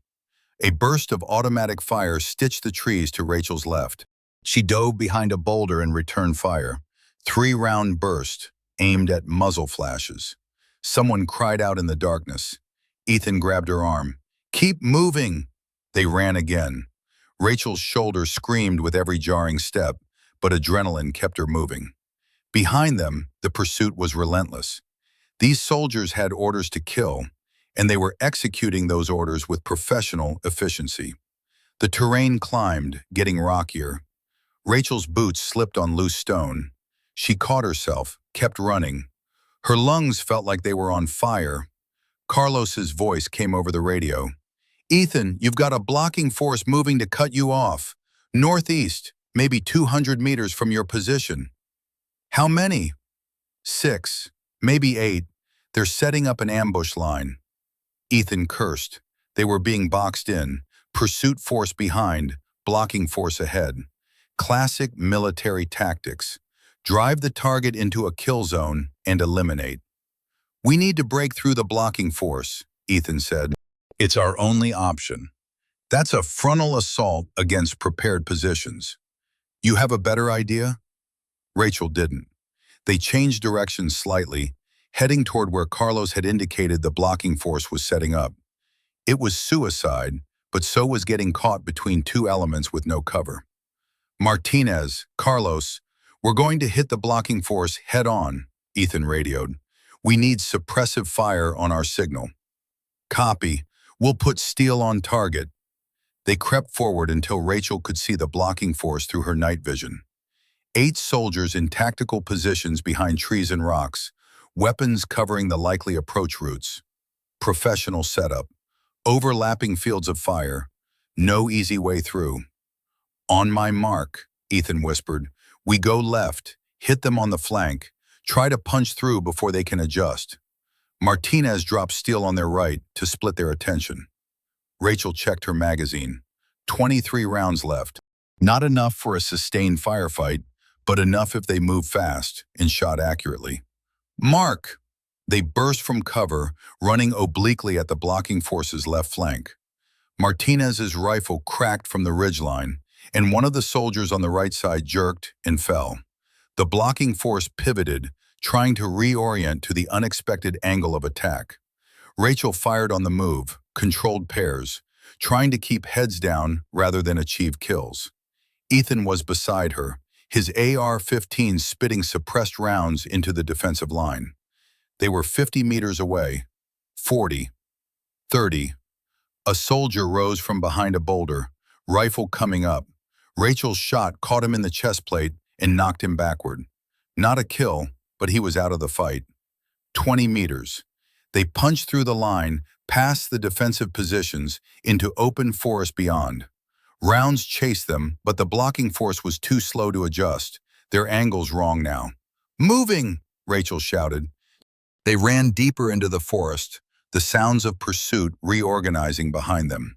They reached the cave system 30 minutes later, exhausted and bleeding from minor wounds. Sarah had everyone ready to collapse the position if necessary. Did you get it? She asked immediately. Ethan pulled out Rachel's USB drive. Everything. File origins, routing data, proof that DIA planted the kill list remotely. It's all here. Then we need to move. They'll be sweeping this area by dawn. We're not running, Ethan said. His voice was different now, harder, final. We make our stand here. We got what we came for. Now we get it out to someone who can use it. He pulled out the satellite phone and powered it on. The device took a moment to acquire signal, then showed full bars. Who are you calling? Rachel asked. A journalist. Her name is Catherine Reeves, works for the Washington Post. She's been investigating military deaths for 3 years. If anyone will run with this story, it's her. He dialed a number from memory. The phone rang, once, twice, 3 times. A woman's voice answered, heavy with sleep. Hello? Ms. Reeves, my name is Ethan Brooks. I have evidence of systematic elimination of U.S. military personnel by Defense Intelligence Agency operatives. I'm sending you files right now that prove it. You need to publish them immediately. Silence on the line. Then, who is this? Someone who's been dead for 8 years according to official records. Someone who's about to be dead for real if you don't publish what I'm sending you. Ethan was already connecting the USB drive to the satellite phone, initiating a data transfer. I'm uploading files to your secure Dropbox. Metadata log showing DIA planted a kill list on a serving soldier's tablet before sending her team into an ambush. Combined with the list itself, you have proof of conspiracy to murder American military personnel. This is insane. I can't just... You've been investigating suspicious training deaths for 3 years. This is why. This is the pattern you've been looking for. Check the files, verify them, then publish before they kill everyone who knows about it. The upload completed. Ethan disconnected and powered off the phone. It's done. She'll either run with it or she won't. Either way, the evidence is out there now. Sarah was monitoring the radio. Multiple units converging on this sector. They're bringing everything, infantry, air support, possibly artillery. They know we're in this area and they're going to saturate it. Ethan looked around at his people. Anyone who wants to scatter and run for Rally Point Echo, do it now. No judgment. You've earned your survival. No one moved. All right then. Ethan checked his rifle and loaded a fresh magazine. We hold this position as long as we can. Give that journalist time to verify the files and publish. After that, he shrugged. After that, we're either heroes or corpses. Maybe both. Rachel moved to a firing position at the cave entrance. The eastern sky was beginning to lighten, dawn coming, bringing full daylight and all the military assets that would be launched to kill them. She thought about Vickers and Diaz, about the hundreds of names on that kill list, about all the soldiers who died believing they were serving their country, never knowing they'd been murdered by it. If she died here, at least it would mean something. At least someone would know the truth. Contact, Martinez called from his overwatch position. Infantry elements moving up the canyon, approximately 400 meters out. Ethan raised his rifle. Here we go. The first assault came at dawn. 12 infantry in tactical formation, moving up the canyon with suppressing fire and maneuver. Professional, disciplined, lethal. Rachel fired from the cave entrance, controlled shots aimed at movement and muzzle flashes. Martinez's rifle cracked from above, each shot precisely aimed. Soldiers fell or dove for cover, but they kept coming, using fire and movement to advance up the canyon floor. RPG! Someone shouted. The rocket-propelled grenades streaked toward the cave entrance. Rachel dove backward as it impacted the rocks outside, showering the entrance with fragments and smoke. Her ears rang. Dust filled her lungs. She crawled back to her position and returned fire, but her vision was blurred, eyes watering from the blast. The infantry pushed forward, trying to capitalize on the RPG strike. Carlos met them with sustained bursts from his M4, forcing them back into cover. "We can't hold this position," Sarah shouted over the gunfire. "They're going to bring up heavy weapons." "Then we fall back to the inner chamber," Ethan said. "Collapse the entrance. Make them dig us out." They retreated deeper into the cave system, pulling back to a narrow passage that opened into the larger chamber where they'd been sleeping. Martinez rigged demolition charges at the entrance, military-grade explosives he'd been saving for exactly this scenario. 30 seconds after I blow this, they'll start trying to dig through, he said. Maybe gives us 10 minutes, maybe an hour. Depends how bad they want us. The infantry reached the cave entrance. Rachel could hear their voices coordinating, preparing for a breach. Martinez triggered the charges. The explosion was deafening even in the inner chamber. Rock dust filled the air, making it hard to breathe. When it cleared, the entrance passage was collapsed, tons of stone blocking the way in. But they were trapped now. No way out except through that collapsed tunnel. Sarah was monitoring the radio. "They're bringing up excavation equipment, and I'm picking up aerial assets inbound. Attack helicopters probably." "How long until the helicopters arrive?" Ethan asked. 5 minutes, maybe less. Ethan looked at Rachel. "Did Reeves get the files?" "I don't know. The upload completed, but we don't know if she opened them." "Then we buy her more time." He moved to the emergency exit, a narrow crawl space at the back of the chamber that led to a concealed opening 50 meters away. "Rachel, you take that USB drive and you get out of here. Use the emergency exit. Head north to Rally Point Echo. Get yourself across the border into Canada if you have to, but you survive. You're the witness now. You're proof this happened." "I'm not leaving." "That's an order, Sergeant. You're not my commanding officer. You're a dead man according to the Army, same as me." Rachel checked her rifle. "We fight together or we die together. Your choice." Ethan stared at her for a long moment, then nodded slowly. "All right, then we make them pay for every inch." The sound of rotor blades grew louder. Attack helicopters orbiting above, looking for targets. They can't get a good angle on us in here, Martinez said, but the second we show ourselves outside, they'll shred us. Then we don't give them a clean shot. Ethan was studying the tactical situation, thinking like the special forces operator he'd once been. There's a canyon choke point about 200 meters north. Steep walls, narrow floor. Helicopters can't maneuver there effectively. If we can make it that far, we might be able to break contact. That's a lot of open ground under aerial observation, Carlos said. You have a better plan? Silence. We move in 2 minutes, Ethan said. Rachel, you and I take point. Martinez and Carlos provide rear security. Sarah, you're in the middle with the equipment. We move fast, use smoke for concealment, and we don't stop for anything. Questions?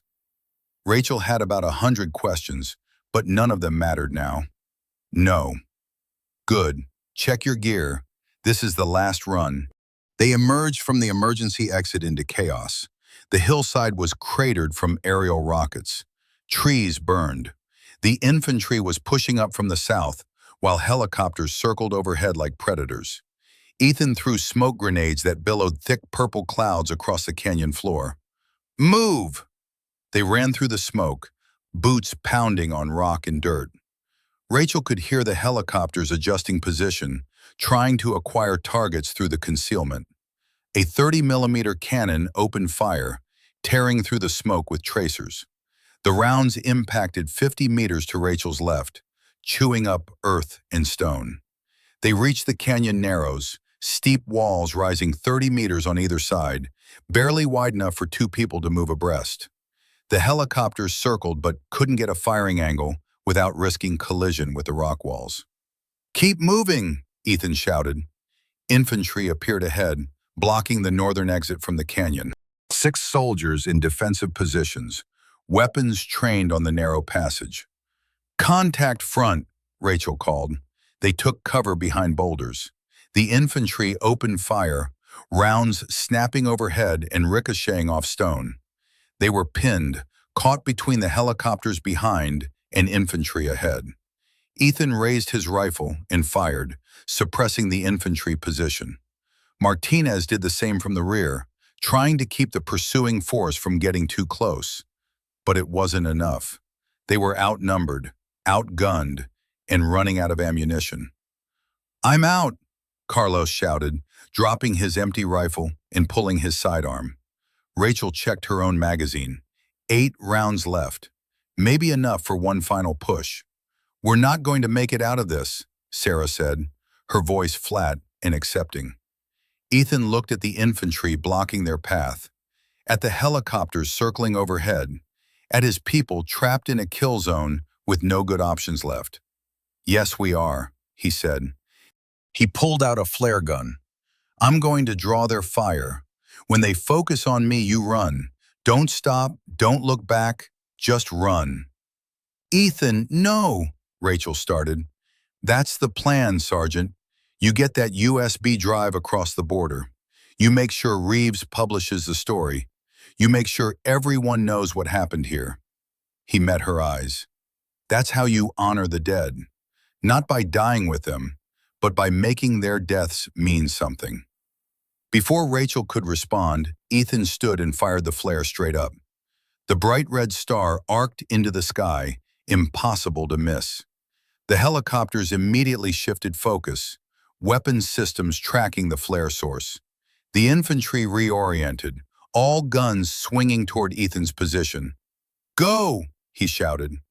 Rachel hesitated for one heartbeat, then ran. Martinez, Carlos, and Sarah were right behind her, sprinting through the canyon narrows while all enemy fire focused on Ethan's position. She heard his rifle firing, controlled bursts, professional shooting even under impossible circumstances. Heard the helicopter's cannons opening up, the massive roar of 30-millimeter rounds impacting rock. Heard Ethan's rifle fall silent. Rachel burst out of the canyon's northern end and kept running. The infantry had been caught off guard by Ethan's sacrifice, their defensive line broken. She fired her last 8 rounds at them as she passed, not aiming carefully, just keeping heads down. Then they were through, into thick forest where the helicopters couldn't follow. The sounds of battle faded behind them as they ran deeper into the wilderness. After 200 meters, Rachel stopped and looked back. Smoke rose from the canyon. The helicopters were circling, but their guns had gone silent. It was over. Ethan was dead. They didn't stop running until nightfall. When they finally collapsed in a dense thicket 5 clicks from the battle site, everyone was bleeding from minor wounds and utterly exhausted. Rachel's shoulder had reopened, blood soaking through her shirt. Carlos had taken shrapnel from a near miss. Martinez was limping from a twisted ankle, and Sarah had cuts across her face from flying rock fragments. But they were alive. "Did the files get out?" Carlos asked between gasping breaths. Rachel pulled out her phone, miraculously still functional, and checked for any signal. Weak, but present. She opened a browser and searched for news. The headline appeared immediately. Washington Post exclusive. Evidence of systematic military kill list surfaces. Below it, Catherine Reeves' byline. Rachel clicked the article and read, "This reporter has obtained classified documents suggesting a coordinated effort by elements within the Defense Intelligence Agency to eliminate military personnel who became aware of illegal operations. The evidence includes metadata logs showing remote tampering with military equipment, communications intercepts, and a list of over 200 soldiers marked for elimination." The article continued for several pages, laying out the evidence methodically, citing the uploaded files, calling for congressional investigation. "She published it," Rachel said. "It's out there. Everything." Sarah started laughing. Not humor, but the kind of laughter that comes when you're too exhausted for any other emotional response. "We actually did it. We got the story out." "Ethan got the story out," Martinez corrected quietly. "He's the one who made the call, who bought us time." They sat in silence for a moment, thinking about Ethan, about what he'd sacrificed. Rachel reached into her pocket and pulled out the dog tags he'd given her. Peterson's tags, the evidence of murder he'd carried for 5 years. She looked at them in the fading light, metal worn smooth by time and handling. She'd give them to Reeves too, eventually. More evidence, more proof. But right now she just held them, feeling their weight, thinking about all the names on that kill list. All the soldiers who died believing they were heroes, never knowing they'd been victims. "What do we do now?" Carlos asked. "We survive," Rachel said. "We get to Rally Point Echo like Ethan planned. We wait for this story to blow wide open, and when they call for testimony, for witnesses, we come out of hiding and we tell everyone exactly what happened. And if they try to kill us again, then we fight again, same as always." She looked at the others, dirty, wounded, exhausted, but alive. "Ethan didn't die so we could hide in the woods forever. He died so the truth could get out. Now we make sure that truth leads to justice." Sarah nodded slowly. "Rally Point Echo, Montana. We leave at dawn." They spent the night in the thicket, taking turns on watch, treating their wounds with what little medical supplies remained. Rachel couldn't sleep. Every time she closed her eyes, she saw Ethan standing up with that flare gun, drawing all the fire while they escaped. He'd been running for 8 years. In the end, he'd stopped running and made a stand that meant something. Rachel hoped she'd have that kind of courage when her time came. It took them 6 days to reach Montana. They moved at night, slept during the day, avoided all contact with military or law enforcement. The news coverage grew with each passing day. Congressional hearings announced, DIA officials put on administrative leave, FBI opening investigations. The story was too big to bury now. Too many people knew, too much evidence was public. By the time they reached the small town near the Canadian border, Rachel's face was on the news. Not as a fugitive, but as a witness.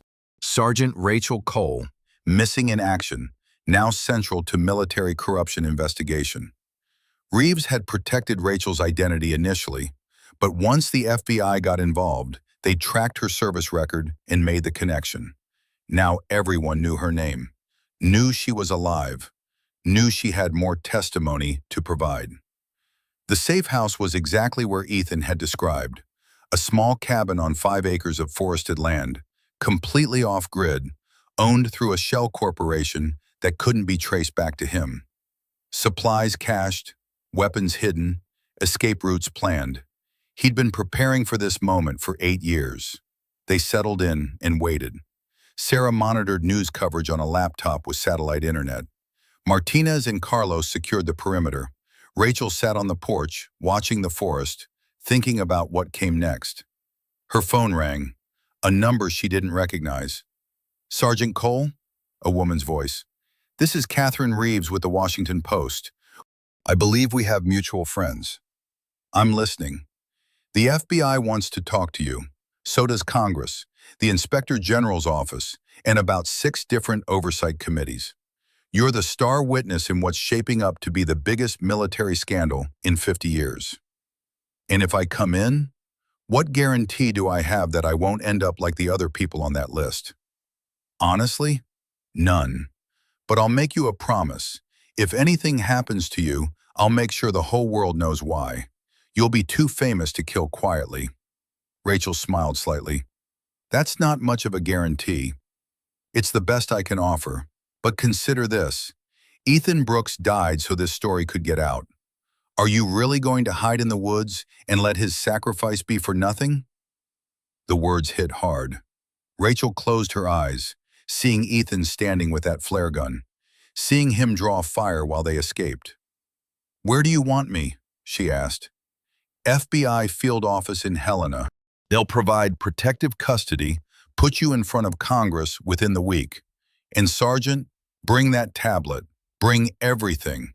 This isn't just about prosecuting a few bad actors. This is about making sure it never happens again. I'll be there in 2 days." Rachel ended the call and looked at the others. They'd been listening. "So that's it," Martinez said. "We come out of hiding." "We were always going to come out eventually," Rachel replied. "Question was whether it would be in handcuffs or as witnesses. Looks like we got lucky." "Lucky," Carlos laughed bitterly. "Tell that to Ethan. Ethan bought us this outcome. Now we make it count." They spent the next day preparing, copying files, organizing evidence, rehearsing testimony, making sure that when they stepped into the light, they'd be ready to tell the whole truth. On the morning of the second day, Rachel stood in front of the cabin and looked north toward Canada. She could be across that border in an hour. Could disappear, start over, leave all of this behind. But Ethan hadn't died so she could disappear. He died so the truth would matter. Rachel turned south, toward Helena, toward testimony and justice and whatever came next. The FBI field office was exactly what Rachel expected. Bland government building, armed security, agents in suits with serious expressions. They took her statement for 6 hours straight, recording every detail of the ambush, the kill list, Ethan's investigation, the armory raid. 2 stenographers worked in shifts to capture it all. When they finally let her take a break, she asked about the others. Martinez, Carlos, and Sarah had been brought in separately, giving their own statements, corroborating her account, building a case that couldn't be ignored. "What happens now?" Rachel asked the lead agent. "Congressional testimony, Inspector General's investigation, criminal referrals to Justice Department." He leaned back in his chair. "You realize this is going to take years to prosecute, maybe decades? The people involved are high-level, well-connected, and they'll fight every step of the way." "I've got time." "Do you?" "They've already started the spin campaign, claiming you're unreliable, that you suffered trauma, that the kill list is fabricated. They're going to try to destroy your credibility." "Let them try. The evidence is solid. The metadata logs prove the file was planted from DIA servers. The kill list names match dozens of suspicious deaths over the past decade. And I'm not the only witness. There are 7 of us now, all telling the same story." The agent nodded slowly. 7 witnesses. That's harder to dismiss. But you understand that being a witness puts a target on your back. Even with protective custody, even with federal agents watching you, you're in danger. I've been in danger since the moment I survived that ambush. At least now it means something. Over the next week, Rachel gave testimony to 3 congressional committees, 2 Inspector General investigations, and a Department of Defense review board. Each time she told the same story. Each time the evidence backed her up. The media coverage was relentless. Her face was everywhere. News programs, magazines, online articles. The soldier who exposed the kill list. Rachel Cole, hero or whistleblower. Some of the coverage was sympathetic. Some painted her as a traitor who'd betrayed her uniform. But all of it kept the story alive, kept pressure on the investigators, made it impossible to sweep everything under the rug. 3 weeks after her first FBI interview, the arrest began. A colonel at DIA headquarters, 2 civilian contractors with intelligence clearances, a retired general working as a defense consultant. The charges were conspiracy, murder for hire, obstruction of justice. Not everyone who deserved arrest was taken into custody. Some were too well connected. Some had already fled the country. Some were protected by classification rules that made prosecution impossible. But it was a start. Rachel sat in a safe house, watching the news coverage of the arrests, thinking about Ethan, about Vickers and Diaz, about the 200 names on that list who hadn't gotten justice. This wasn't justice, not really. Justice would have been preventing their deaths in the first place. But it was accountability, and sometimes that was the closest you could get. 6 months later, Rachel stood at Arlington National Cemetery in the rain. They'd finally recovered Ethan's body from the canyon and given him a proper burial. Full military honors, flag-draped coffin, 3-volley salute, taps played on a single bugle. His real name was on the headstone, along with his rank and unit. Not training accident for cause of death, but killed in action, honorable service. It had taken an act of Congress to get him that designation. His official death certificate had listed him as KIA for 8 years, then mysteriously changed to deserter after he disappeared. Correcting it had required testimony, evidence, and political pressure. But they'd done it. Ethan Brooks was officially a hero now, not a ghost. Rachel knelt beside the fresh grave and placed something at the base of the headstone. Ethan's old compass, the one she'd found among his personal effects after the battle. Brass casing worn smooth, glass face cracked but still functional. He'd carried it for years, used it to navigate the wilderness while running from the people who wanted him dead. Now it would mark his resting place. "You were right," Rachel said quietly, "about making the deaths mean something, about not letting them be forgotten." The rain fell steadily, soaking through her dress uniform. She didn't care. "I testified, told them everything. Some people are going to prison. Not everyone who deserves it, but some. And the story's out there now. Every soldier knows about the kill list. Every family of every suspicious death is demanding answers. You made them pay attention." She touched the headstone, cold marble under her fingers. "I'm staying in. The Army offered me discharge, full benefits, fresh start, but I'm staying in. Someone needs to be inside, watching, making sure this never happens again. Figured that's what you do." Behind her, footsteps approached. She turned to see Martinez and Carlos, both in dress uniforms, standing in the rain. "Thought we might find you here," Martinez said. "Just paying respects." "We all are." Carlos placed a small item beside the compass, a challenge coin from Ethan's old unit, 10th Special Forces Group. "Wherever he is, hope he knows it mattered." They stood together in silence, 3 survivors honoring a ghost who'd become a hero. Eventually, Rachel stood. The rain had soaked through her uniform completely, but she didn't care. Some things were worth standing in the rain for. "You coming to the hearing tomorrow?" Carlos asked. "They're taking final testimony before the indictments." "Wouldn't miss it." Think they'll actually convict anyone important? Rachel looked at Ethan's grave, at the compass that had guided him through 8 years of running and fighting and refusing to give up. I think we make them. We keep testifying, keep pushing, keep reminding everyone what happened. Eventually, someone pays. Maybe not everyone, maybe not the right people, but someone. And if they don't, then we keep fighting, same as Ethan did, same as all the people on that list would have done if they'd gotten the chance. She straightened her uniform and turned away from the grave. The war isn't over.